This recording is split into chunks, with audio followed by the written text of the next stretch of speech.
ஆந்திராவின் விசாகப்பட்டினம் ரயில் நிலையத்தில் என்ஜின் முன்னோக்கி நகர்ந்து செல்லும் போது மேல்நிலை மின்கம்பிகளை சுமார் 100 மீட்டர் வரை இழுத்துச் சென்ற நிலையில் உடனடியாக ரயில்வே ஊழியர்கள் மின் இணைப்பை நிறுத்தியதால் பெரும் அசம்பாவிதம் தவிர்க்கப்பட்டிருக்கிறது.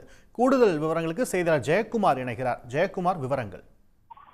திருநெல்வேலியிலிருந்து நேற்று இரவு புறப்பட்ட மேற்கு வங்க மாநிலம் புருலியா செல்லும் சூப்பர் ஃபாஸ்ட் எக்ஸ்பிரஸ் இன்று அதிகாலை விசாகப்பட்டினம் ரயில் நிலையத்திற்கு வந்தது. வழக்கமாக இந்த ரயில் நிலையத்திற்கு வந்த பிறகு அந்த ரயில் இன்ஜின் மாற்றப்படுவது வழக்கம்.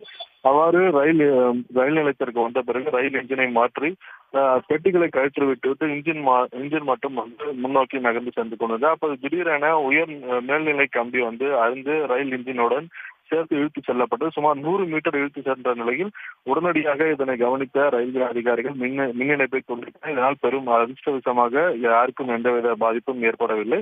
இந்த விபத்தில் பெரும் விபத்து தவிர்க்கப்பட்டதாக ரயில்வே அதிகாரிகள் தெரிவித்தனர்.